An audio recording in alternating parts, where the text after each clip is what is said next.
Bonjour, aujourd'hui on va voir comment utiliser et maximiser notre liste d'attention.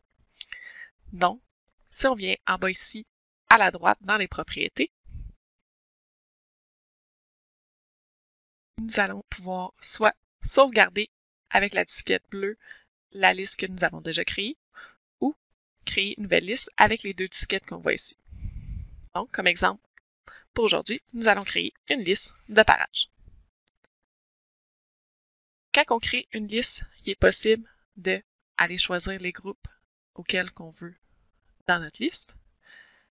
Possible d'ajouter des paramètres, soit d'en ajouter ou d'en enlever côté santé et traitement. Nous allons pouvoir choisir aussi de quelle façon nous voulons afficher nos colonnes, inclure un résumé et ensuite aussi choisir quel planificateur d'action se présente dans notre liste. Donc, pour l'exemple d'aujourd'hui, parlons d'une liste de parages. Donc, je vais venir choisir mon parage. Et puis, dans Avancer, nous allons aussi ajouter l'information supplémentaire à notre liste. Une fois que la liste est terminée, nous faisons la disquette bleue pour sauvegarder notre liste. Maintenant, notre liste est créée.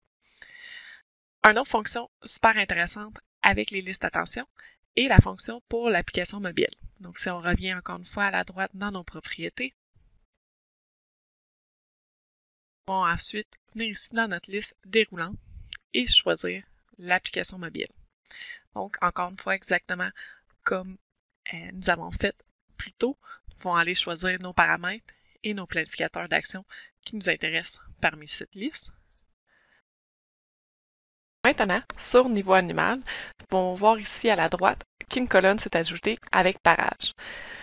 Ici, nous pouvons sélectionner tous les éléments en rapport avec le parage et ensuite le sauvegarder avec la disquette bleue.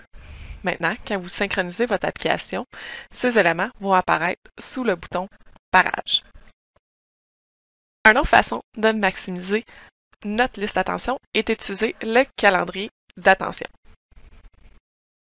Ici, dans le calendrier d'attention, nous pouvons aller sélectionner tous les éléments de planification qu'on aimerait voir et ensuite, en cliquant sur chacun des planificateurs, nous allons voir que des listes déroulantes apparaissent. Si vous avez des questions par rapport aux listes d'attention ou le calendrier d'attention, n'hésitez pas d'appeler notre support.